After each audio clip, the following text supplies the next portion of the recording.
Hormuz है वो Iran के लिए गोल्डन कार्ड है और इतनी आसानी से ईरान हाथ से जाने नहीं देगा। बड़ा सॉफ्टली हमने देखा कि इस मामले को हल कर ही लिया गया एक तकरीबन से, क्योंकि बहरी जहाज़ की आमदरफ्त तो वहाँ पर शुरू हो ही गई है।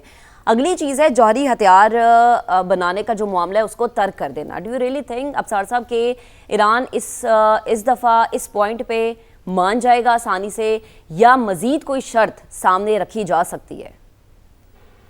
देखिए, मैं आपके दोनों सवालों का जवाब देने से पहले एक तो जो तलत साहब ने बात की है, ट्रंप क्या चाहता है, क्यों चाहेगा और वो फिर क्या अनाउंस करेगा कि मेरी जी जी जी जी ठीक है। अबसार साहब आपको दोबारा कनेक्ट करते हैं। मलिक साहब आपकी तरफ आती हूँ। आपने अगर मेरा सवाल सुना है तो प्लीज इस पे जरा कमेंट कीजिएगा। अगर दोहरा दें तो मेरे ख्याल में आपने अपना हुर्मुज़ के हवाले एग्जैक्टली मेरा सवाल ये था मलिक साहब कि एक तो आपने हुर्मुज़ का मामला बड़ा सॉफ्टली हल हुआ, दूसरा हथियार तर्क कर देने वाली बात आपने की थी। तो सर इतना आसान हमें समझ लेना चाहिए कि ईरान इस मामले पे मान जाएगा, क्योंकि उसकी मेन ताकत तो शायद यही है कि मुझे जौहरी हथियार बनाना है या मैं इस चीज को अपने हाथ से जाने नहीं दूंगा। देखिए, आपना हुर्मुज़ पहले ले लें तो आपना हुर्मुज़ एक खास स्टेज है जिस तक वो उसकी बंदिश को बरकरार रखकर उससे फायदा उठा सकते हैं। उसके बाद वो जो डेटरेंस है ना, उसकी वो वैल्यू खत्म हो जाएगी। तो जितना उससे मैक्सिमम वो एक्सट्रैक्ट कर सकते हैं वो अभी है।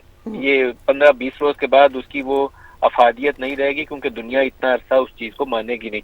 अभी ग्लोबल जो सिंपथी है वो ईरान के साथ है। वो इस मसले के ऊपर अमेरिका को एक जारे के तौर पर, इसराइल को एक जारे के तौर पर देख रहे हैं और ईरान के साथ है। लेकिन अगर ये तवील अरसा बंदिश रहती है और पूरी दुनिया में वो एक इकोनॉमिक स्लो डाउन आता है, तो फिर ईरान के ऊपर दबाव इतना ज्यादा होगा कि ईरान के साथ कोई सिम्पथी वोट होगा नहीं। तो ईरान को अभी करना है जो भी करना है, आपने हुर्मुज़ को ज्यादा देर बंद रखना, उनको खुद भी फायदा नहीं होगा, जल्दी निकल जाना चाहिए। एज ए बार्गेनिंग चिप उन्होंने इस्तेमाल किया है, इसको बहुत अच्छा किया। अब इससे फायदा उठाते हुए बाहर निकल जाए। दूसरा जो जौहरी मसला है, जौहरी हथियार बनाने देना, ये दुनिया पसंद नहीं करेगी ईरान को, और ईरान को इसी इशू के ऊपर कंप्रोमाइज करना है। और ये अकेली विक्ट्री ट्रॉफी है जो ट्रंप साहब यहाँ से ले जा सकते हैं कि उनका जो स्टॉक पाइल है जो 60% यूरेनियम का है, 450 किलो के करीब है ईरान के पास। वो या तो किसी थर्ड कंट्री को, रूस का स्टेटमेंट आया हुआ है कि वो रूस संभालने के लिए तैयार है उस खास अरसे तक, जब तक ईरान के ऊपर कदगन होगी कि वो फर्दर एनरिचमेंट के ऊपर कार्रवाई नहीं करेगा। रूस हो, चीन हो, पाकिस्तान हो, किसी भी मुल्क को जहाँ ईरान और उस दूसरे मुल्क का मुआहदा हो जाए, वो करके सदर ट्रंप अपने अवाम को बेच सकते हैं कि मैंने ईरान से वो जो अफजूदा यूरेनियम था वो ले लिया, और ईरान के ऊपर पाबंदी लगा दी कि अगले वो 10 साल या 5 साल या 15 साल वो एटमी हथियार नहीं बनाएगा। और इसके साथ सिविल न्यूक्लियर यूज के हवाले से ईरान को इजाजत देनी पड़ेगी, और साथ जो उसके ऊपर सैंक्शंस लगी हुई हैं बैनुल अक़वामी, वो ईरान इन रिटर्न मांगेगा कि ठीक है, मैं न्यूक्लियर के ऊपर आपको गुंजाइश देता हूँ, तो जितनी मेरे ऊपर बैनुल अक़वामी सैंक्शंस है ईरान के ऊपर वो आप हटाएं। जो एसेट्स फ्रीज किए हुए हैं ईरान के, वो बड़ी लार्ज अमाउंट है, समथिंग लाइक $89 बिलियन या शायद उससे भी ज्यादा, वो कहेगा कि डिफ्रीज करें उसको, तो ताकि वहां पे उनका ग्रोथ का, इकोनॉमिक रिवाइवल का अमल जो है वो शुरू हो सके। तो गिव एंड टेक है, बारगेन है, लेकिन बारगेन करने के लिए एक मखसूस मुद्दत के अंदर किया जाए तो फायदा ज्यादा होता है। वो मुद्दत आप गुजार दें तो फिर उसकी उतना फायदा आप हासिल नहीं कर पाते, आप उसकी जो ताकत है वो लूज कर देते हैं। तो अमेरिका के लिए भी अभी मौका है, ट्रंप साहब लें, न्यूक्लियर के ऊपर डील करें और अपने लोगों को बेच के खुशी मना लें। और ईरान के लिए भी अभी अपॉर्चुनिटी है कि उसको जहां कंप्रोमाइज करना है। ओमान में इन्होंने एग्रीमेंट न्यूक्लियर के ऊपर काफी हद तक किसी जगह पे पहुंच गए थे 26 फरवरी को, जब 28 फरवरी को अटैक हुआ उससे 2 रोज पहले। उसमें यह था कि 3.67% ईरान को इजाजत दी गई थी कि सिविल न्यूक्लियर यूज के लिए तुम कर लो एनरिचमेंट, इससे आगे नहीं जाओगे। तो मेरे ख्याल में सिविल न्यूक्लियर यूज और में आपकी पावर जनरेशन आ जाती है, आपकी ये मेडिकल यूजेस आ जाते हैं। वहां तक जो भी रेंज चाहिए होगी, 2%, 4%, 10%, वहां तक तो वो ईरान को अलाउ कर देंगे, ये बैनुल अक़वामी कानून में भी आता है। लेकिन उससे ज्यादा जो एटमी हथियारों वाली स्टेज आती है उसके ऊपर कदगन होगी, और इसके ऊपर इनका एग्रीमेंट होने के कभी इम्कानात मौजूद हैं। जी ठीक। मलिक साहब, जिस तरह से आपने कहा कि बार्गेन ही है, अबसार साहब ट्रस्ट डेफिसिट बहुत ज़्यादा इन दो ममालिक में हमने देखा है। ऐसे दोनों फरीकैन को मुज़ाकरात की मेज़ पर लाना और कामयाब मुज़ाकरात करवाना, पाकिस्तान को ये एजाज़ जो है वो मिल रहा है। तो इसको पूरा मीडिया जो है वो कवर कर रहा है, पूरी दुनिया का मीडिया जो है वो इसको रिपोर्ट कर रहा है। आलमी मीडिया में पाकिस्तान की मुस्बत इमेज को उजागर करने में ऐसे सिफारती मौके आपके ख्याल में किस हद तक मुअस्सर साबित हो सकते हैं? अल्लाह ना करे जंगें हो, ये जंग की वजह से ऐसा हो रहा है। लेकिन आपने जो पहले सवाल, मैं इस पे आता हूँ, लेकिन आपने पहले जो सवाल किए थे लाइन ड्रॉप हो गई जी उसमें आपने हुर्मुज़ आपने तो खुल गई है तकरीबन, लेकिन मसला सिर्फ आपने हुर्मुज़ के खुलने का नहीं है, मसला है कि इंश्योरेंस कंपनी जो हैं वो हर जहाज के गुजरने पे इंश्योरेंस रेट क्या ले रही हैं, दे रही हैं। अभी तक सिचुएशन नॉर्मल नहीं है। जब सिचुएशन नॉर्मल नहीं होगी तो पेट्रोलियम की प्राइसेस वर्ल्ड वाइड नीचे नहीं आएंगी और इंश्योरेंस की प्राइस ऊपर रहेगी। तो सारा जो बिजनेस डिस्टर्ब हो चुका है। अमेरिका में देखें पेट्रोल की प्राइसेस कितनी बढ़ गई हैं। ट्रंप पे एप्स्टीन फाइल्स की वजह से मेलानिया ट्रंप का जो नाम आ रहा है उस पर प्रेशर बढ़ रहा है। इलेक्शंस वहाँ के जो कांग्रेस के होने हैं वो बिल्कुल करीब आ रहे हैं। तो अमेरिका ये चाहता है, दोनों तरफ ये चाहते हैं। मैं इस मामले में मुझे कोई अभाम नहीं है। आपने कहा कि ट्रस्ट डेफिसिट है, ट्रस्ट डेफिसिट था, लेकिन इस्लामाबाद में, और इसका जो क्रेडिट अभी ट्रंप ने दोबारा फील्ड मार्शल आसिम मुनीर का नाम लिया उन्होंने, और कल परसों जो उन्होंने पोस्ट किया उसमें प्राइम मिनिस्टर शहबाज शरीफ का भी कहा है, तो ट्रस्ट डेफिसिट यहाँ पे ब्रिज हुआ है जी। असल जो स्पॉयलर्स हैं आप वो जहन में रखें, वो है इजराइल और गल्फ के एक या दो ममालिक। वो उनको लगता है कि अगर ये सुलह हो गई तो शायद हमारी जो चुदराहट है मिडिल ईस्ट में वो कम हो जाएगी। प्रॉब्लम ये है, वो स्पॉयलर्स हैं, वो नहीं चाहते, ये चाहते हैं कि डिले हो।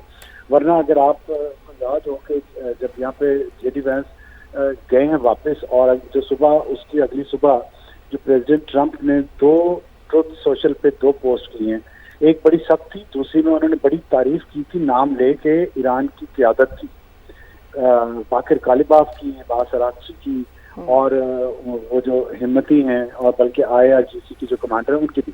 तो ये जाहिर करता था। वो उसी तरह वो अभी देखें आप जिस तरह बाकी लोगों की वो तारीफ करते हैं जिनसे वो डील करना चाहते हैं। तो ट्रंप डील के लिए विलिंग है।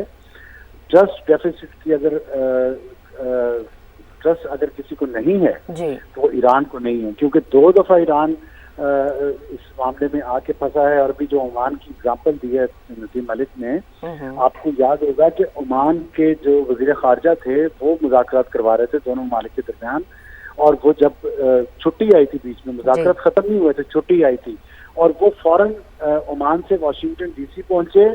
वो जाके वहां पे जेडी वैंस से मिले, मार्को रूबियो से मिले। फिर उन्होंने अमेरिकन मीडिया को एक इंटरव्यू दिया जिसमें उन्होंने कहा कि ईरान अपने न्यूक्लियर वेपन कभी भी ना बनाने पे राजी है जी। उस वक्त ये मैं फरवरी की 27 फरवरी की बात कर रहा हूँ। इसके बावजूद भी हमला कर दिया क्योंकि बीबी नेतन्याहू चाहता था। तो अभी भी नेतन्याहू क्या कर सकता है क्या नहीं कर सकता, ये बड़ा अहम है। ईरान अपना न्यूक्लियर वेपन प्रोग्राम छोड़ना चाहता है, लेकिन एक सॉवरेन स्टेट के तौर पे न्यूक्लियर प्रोग्राम नहीं वो छोड़ना चाहता। अब इन दोनों में फर्क है, और लेकिन इस फर्क को मिटाने की कोशिश कर रहे हैं इजराइल और उनके जेर असर जो अमेरिकन मीडिया है वो, कि जी न्यूक्लियर वेपन तो ईरान मान रहा है, और प्रेसिडेंट ट्रंप के अल्फाज सुने, वो हमेशा न्यूक्लियर वेपन कहेंगे, लेकिन जो दूसरे लोग हैं वो कहेंगे कि न्यूक्लियर प्रोग्राम, यूरेनियम एनरिचमेंट। और वो वही बात है कि इजराइल के लिए, मेडिसिन के लिए और पावर जनरेशन के लिए हर मुल्क का इंटरनेशनल राइट है कि वो न्यूक्लियर प्रोग्राम परस्यू कर सकते हैं। न्यूक्लियर प्रोग्राम इलीगल नहीं है, यूरेनियम की इनरिचमेंट भी इलीगल नहीं है। सही 3.67 तक जो नदीम मलिक ने फिगर दिया, लेकिन उसको वेपन आप ना बनाएं, इस पे पाबंदी है। तो असल ये जो स्पिन दी जा रही है सारे नैरेटिव को, वो इसलिए है कि ये जंग खत्म ना हो, क्योंकि जंग खत्म हुई तो नेतन्याहू का इलेक्शन भी खतरे में, उसकी हुकूमत भी खतरे में, और गल्फ के कुछ ममालिक की जो हुकूमतें हैं वो भी खतरे में। सही, ठीक है, वो चाहते हैं कि जंग हो। बिल्कुल आप ये दुरुस्त फरमा रहे हैं, क्योंकि गुज़िश्ता दिनों ये बात बड़ी गर्दिश करी थी कि नेतन्याहू साहब जो हैं वो किसी ना किसी हद तक डोनाल्ड ट्रंप को ब्लैकमेल कर रहे हैं। उसकी एक रीज़न एप्स्टीन फाइल भी हो सकती है। मैं मलिक साहब से चाहूँगी कि इसके ऊपर कॉमेंट करें। मलिक साहब, माजी में अगर हम अमरीकी सदूर को देखें तो कोई नेतन्याहू की बातों में इतना नहीं आया, या किसी ने उनकी बातों में आके ऐसा कदम नहीं उठाया। एक तो ये कि ट्रंप का इन्फॉर्मर बहुत गलत था, या उनको इन्फॉर्मेशन बहुत ही गलत दी गई, फिर उन्होंने मिस कैलकुलेट कर लिया ईरान को। तो आपको लगता है कि अब इस पॉइंट पे आके वो नेतन्याहू से ब्लैकमेल हो रहे हैं, क्योंकि जैसा कि हम देख रहे हैं कि आगे इलेक्शन भी है, एप्स्टीन फाइल एक बहुत बड़ा मसला है, उसको कवर करने के लिए कि शायद अब ट्रंप इस चीज़ पे राजी हो जाएं या फिर ब्लैकमेल हो जाएं। क्या लगता है आपको?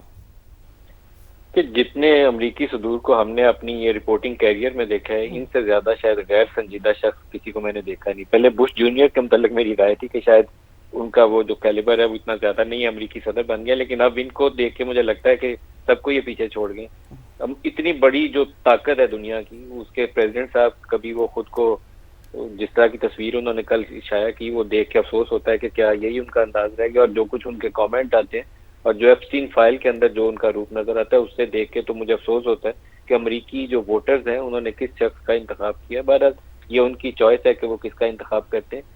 जो वो दावा करते हैं कि मुझे पूरा इन्फॉर्म नहीं किया गया, वो बहुत ही सादगी का इजहार करते हैं, क्योंकि हिलरी क्लिंटन ने एक इंटरव्यू के अंदर बहुत सख्त तनकीद की है इनके ऊपर। उन्होंने कहा कि जितने भी ईरान के सिनारियोज बनते थे वॉर गेमिंग के अंदर, उसमें स्ट्रेट ऑफ हॉर्मुज की बंदिश सबसे पहले पेश की जाती थी।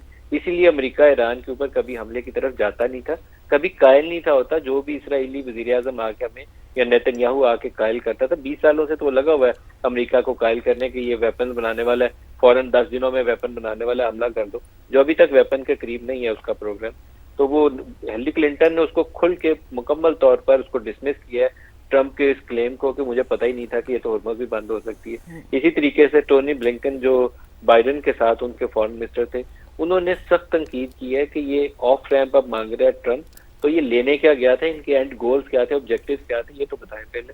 तो अब फंसा हुआ ट्रंप, फंसा हुआ अमेरिकी सदर, उसको एक फेस सेविंग के लिए वो विक्ट्री ट्रॉफी चाहिए जो वो न्यूक्लियर की चक्कर में मांग रहा है कि मुझे दे दो ताकि मैं अपने अवाम को जाके ये बेच सकूं। तो एक गैर कानूनी जंग थी जो मुसल्लत की उन्होंने ईरान के ऊपर। ईरान ने किसी इंटरनेशनल लॉ को ब्रेक नहीं किया था। इसराइल के सिर्फ अजाइम थे इस इलाके के अंदर जो जिनकी तकमील की खातिर इसराइल ने हमला किया और अमेरिका उसका साथी बना।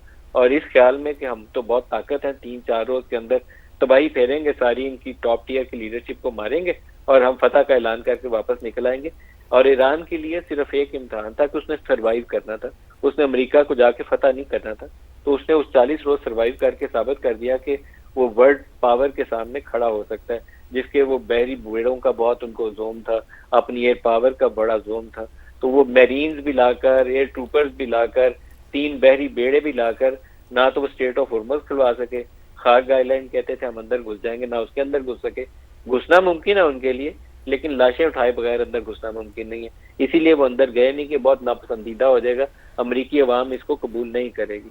तो ईरान को अब एक रीजनेबल अरेंजमेंट के ऊपर जिससे उसके अवाम की बेहतरी का अमल शुरू हो जाए, उससे सैंक्शंस हट जाए, उसके जो एसेट्स फ्रीज हुए हुए हैं वो डीफ्रीज हो जाए, उसको दुनिया के साथ ट्रेड का, इन्वेस्टमेंट की इजाजत मिल जाए। देखिए पाकिस्तान का नेक्स्ट डोर नेबर है और हमारा कोई 20-30 सालों से एक मंसूबा है कि ईरान के जरिए गैस पाइपलाइन पाकिस्तान आएगी। इब्तदाई तौर पर इंडिया तक ले जाने का प्रोग्राम था, इसलिए उसे गैस पाइपलाइन को नाम दिया जाता था Iran Pakistan India gas pipeline IPI। तो वो मंसूबा अगर रिवाइव हो जाता है, 20% पाकिस्तान का जो तेल है ईरानियन साइड से स्मगल होकर पाकिस्तान आता है, अगर वो लीगल चैनल से हम खरीदना शुरू कर दें तो हमारी डिपेंडेंसी जो है गल्फ कंट्रीज के ऊपर बहुत कम हो जाती है। हमें लो कॉस्ट एनर्जी मिलना शुरू हो जाएगी, जिससे हमारी इंडस्ट्री वायबल होना शुरू हो जाएगी। तो बहुत सारे ईरान को भी बेनिफिट्स होंगे। पाकिस्तान नेबरिंग कंट्री चाइना, उसका 90% इस वक्त तेल खरीदता है, तो चाइना के अलावा अगर वो 2 और ममालिक को बेचेगा तो ईरान भी ग्रोथ रिवाइवल की तरफ चले जाएगा। तो विन विन है इस वक्त, अगर इस मौके से दोनों फायदा उठा लें। अगर डिले करेंगे तो दोनों के लिए इसकी फिर नुकसानात है, फायदा नहीं है। अभी मौका है, जो राइट टाइम होता है ना, वो राइट टाइम में राइट डिसीजन करना चाहिए। Now is the time. Malik साहब, जिस तरह से आपने कहा है कि गैस पाइपलाइन मंसूबा जो है, कितने परसेंट, मैं चाहूँगी कि उस पर कमेंट कीजिएगा, कितने परसेंट चांसेस है कि इन मुज़ाकरात के कामयाब होने के बाद पाकिस्तान जो है वो इससे ये फ़ायदा हासिल करे कि वो मंसूबा जो है वो दोबारा से रिवाइव हो जाए? क्योंकि कुछ माहिरीन ये कहते हैं कि वो मंसूबा तो एक डिफरेंट मंसूबा है, वो रिवाइव नहीं हो सकता। देखिए, अगर ईरान के ऊपर एक अमेरिका ने कानून बनाया हुआ है, ईरान लीबिया सैंक्शंस एक्ट, अगर वो ईरान लीबिया सैंक्शंस एक्ट हट जाता है, ईरान के ऊपर पाबंदियां हट जाती हैं, वो लॉ ये कहता है कि जो ईरान से डील करेगा तो उस मुल्क के ऊपर भी पाबंदी लगाएगा अमेरिका। तो हम उस पाबंदी के डर से हम इस तरह की डील नहीं करते। डेवलपिंग कंट्री है, हमें बहुत सारे मामलात में अमेरिका हमारा लार्जेस्ट ट्रेडिंग पार्टनर है as a single country. IMF world bank से लोन लेना हो तो हमें US ट्रेजरी की सपोर्ट चाहिए होती है, तो हम इस तरह के मनसूबों से दूर रहते हैं जिससे अमेरिका से तनाज़ा पैदा हो जाए। तो अगर सैंक्शंस हटेंगी तो गैस पाइपलाइन ईरानियन बॉर्डर के करीब आई हुई है पाकिस्तान अपना जो रिमेनिंग कुछ 40-50 किलोमीटर का टोटा है उस पर वो गैस पाइपलाइन बिछाएगा, तो ये मंसूबा फौरी तौर पर बहुत जल्दी में चालू हो सकता है। तो इसके ऊपर बहुत काम करने की जरूरत है। दूसरा, सऊदी अरब के साथ जो हमारा वो म्यूचुअल डिफेंस एग्रीमेंट है, वो पोस्ट ईरान वॉर हो सकता है हमारे लिए बहुत ज्यादा अच्छी खबर लेकर आए। तो की जा रही है कि हमारे प्राइम मिनिस्टर और फील्ड मार्शल ने सऊदी अरब जाना है, जिसमें मल्टी बिलियन डॉलर की एग्रीमेंट हो सकती हैं, जिसमें कुछ तो वो पैसे रखवाने की खबर है कि स्टेट बैंक में मजीद पैसा रखवाएंगे, जो हमने यूएई को वापस रीपे किया उसकी बजाय अब हमें सऊदी अरब से मजीद मदद मिल जाएगी। इसके साथ ही वो पाकिस्तान के मुख्तलिफ शोबों में ऑयल एंड गैस में इन्वेस्टमेंट का इरादा रखते हैं। हो सकता है कि पोर्ट्स के हवाले से कुछ मजीद इन्वेस्टमेंट आ जाए।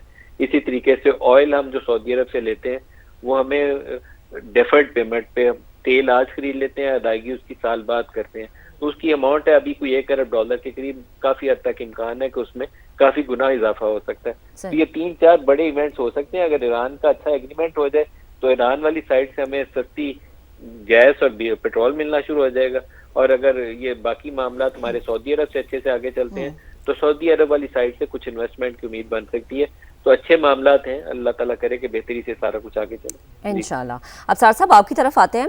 अगर स्पेसिफिकली मशरिक़ वुस्ता की सिचुएशन की हम बात करें तो यहाँ की पॉलिटिक्स, यहाँ की ट्रेड, यहाँ का जो यहाँ पे ममालिक है उनका इंटरेस्ट अब बड़ा बदल गया है, क्योंकि हमने देखा कि जो गल्फ़ में वो कंट्रीज़ जहाँ पर मिलिट्री एयर बेसिस थी अमेरिका की, उनको निशाना बनाया गया, जिसकी वजह से गल्फ़ का ट्रस्ट भी अमेरिका से काफ़ी हद तक कम हो गया। तो आपको लगता है कि आने वाले वक्त में जो ये मशरिक़ वुस्ता की सियासत है, जो यहाँ का इंटरेस्ट है, जो यहाँ की ट्रेड है, उसमें मरकज़ निगाह पाकिस्तान ही रहेगा, जैसा कि मलिक साहब भी फरमा रहे हैं कि बहुत सारा इंटरेस्ट, बहुत सारी ट्रेड होती हुई हम देख सकते हैं, और बहुत सारे प्रोजेक्ट्स ऐसे हैं जिन पे यकीनन काम होगा भी। तो आपको क्या लगता है? देखिए, बहुत सारी चीजें ऊपर नीचे होंगी। ये जो क्राइसिस है, क्राइसिस में अपॉर्चुनिटीज भी होती हैं, तो अपॉर्चुनिटीज पाकिस्तान के लिए भी आएंगी, लेकिन जब ये अपॉर्चुनिटीज के दरमियान कुछ गैप्स आएंगे, पॉजेज आएंगे, तो वो बहरानी कैफियत लगेगी। मसलन अगर आपने गल्फ की बात की है तो ये मैं नदीम मलिक साहब के इस तज़िये से इस हद तक मुत्तफिक हूँ कि सऊदी अरब के साथ भी हमारे अच्छे ताल्लुकात हैं, ईरान के साथ भी, और हमारे एनर्जी का इन्वेस्टमेंट के बहुत सारे मसाइल हल हो सकते हैं और हो जाएंगे इंशाल्लाह। लेकिन कुछ गल्फ के ममालिक में हमारे बहुत सारे पाकिस्तानी मौजूद हैं जिनका रोजगार वहाँ पे लगा हुआ है, और जो रिमिटेंसेस पाकिस्तान भिजवाते हैं, वो जो डेमोग्राफिक बैलेंस है वहाँ पे, और वो डिस्टर्ब होगा। अच्छा, उस डिस्टर्बेंस में हमारी कौम तो बड़ी अच्छी है, मैं ज़ाहिर है इसका हिस्सा ही हूँ, जैसा मैं हूँ वैसी कौम है, लेकिन जरा सा टर्बुलेंस आता है ना फ्लाइट के दौरान, तो हम सब यहाँ शोर मचाना शुरू हो जाते हैं, लो जी पढ़ लो जी, नाकाम हो गए। जैसे अभी देखें आप, ये इतने अच्छा ब्रेक थ्रू हुआ कि आफ्टर 47 ईयर्स अमेरिका और ईरान अगर किसी जगह आके इकट्ठे आमने सामने बैठे हैं तो वो इस्लामाबाद है, और 21 घंटे उन्होंने बातचीत की, बहुत सारी चीजें तय भी हुई, और वो खत्म हुआ तो यहाँ कुछ सियासी अनासर ने, कुछ फिरका परस्त लोगों ने फिर शोर मचाना शुरू कर दिया जी, पाकिस्तान को तो ये हो गया। बिल्कुल जो इंडियन नैरेटिव है वो लेके चल पड़ते हैं। मुझे इस बात का मैं कहना ये चाहता हूँ कि हमारी पूरी कौम को थोड़ी सी मेच्योरिटी, थोड़ा सब्र और हौसला रखना चाहिए। ये लंबी गेम, जो दुनिया में सबसे मुश्किल काम सफारतकारी है, मीडिया नहीं है। अगर मीडिया को 2 दिन खबरें नहीं मिलेंगी बैनर ब्रेकिंग न्यूज के, तो कोई क़यामत नहीं आ जाएगी, लेकिन अगर जंग जारी रहेगी तो क़यामत जरूर आएगी। तो मीडिया को भी ये सोचना चाहिए, और कि अपनी एक बोटी के लिए पूरा बकरा न ज़िबा किया करें, थोड़ा हौसला करें। नई खबर मिलती तो कुछ नहीं होता, मिल जाएगी, फिर मिल जाएगी। अच्छी खबरें भी खबरें हो सकती हैं। दूसरी बात, कौम को भी पूरी को चाहिए, और जो हमारे पॉलिसी मेकर्स हैं, देखें ये जो मीडिया का कसूर तो है, लेकिन मीडिया को जो फीड किया जाता है ना नेगेटिविटी भी, वो भी ऑफिशियल सर्कल से ही होती है। तो हुकूमत को अपनी गवर्नेंस बेहतर और टाइट करने की जरूरत है, और बहुत बड़े बड़े जो ब्लंडर छोटे छोटे लोग कर जाते हैं इस तरह के मामलात में, कोई ट्वीट गलत कर दिया, कोई ये हो गया, ये चीजें, अब अगर आप बड़ी गेम में जाना चाहते हैं तो आप अपने लोगों को ट्रेनिंग भी बड़ी करवाएं, उनको उनकी सोच भी बड़ी करवाएं, उनका विजन भी बेहतर करवाएं, क्योंकि ये अनचार्टेड वाटर्स में पाकिस्तान दाखिल हो रहा है, जहाँ पे आप दुनिया की निगाहों का मरकज पॉजिटिव सेंस में, अफगान वॉर की वजह से आप दुनिया की निगाहों का मरकज नहीं है, बल्कि दुनिया पूरी की मईशत इस वक्त खराब हुई है। पूरी दुनिया तीसरी जंग अजीम से डर रही है और उसमें पाकिस्तान ने बहुत कामयाब कोशिश की है कि उसको बचाया जाए और मजीद कर रहा है। तो ये बहुत बड़ी गेम है। तो लेकिन हमारे पास उतना स्टाफ मुझे लगता नहीं है जो बड़ी गेम के लिए, बड़े जहाज को उड़ाने के लिए काफी होता है।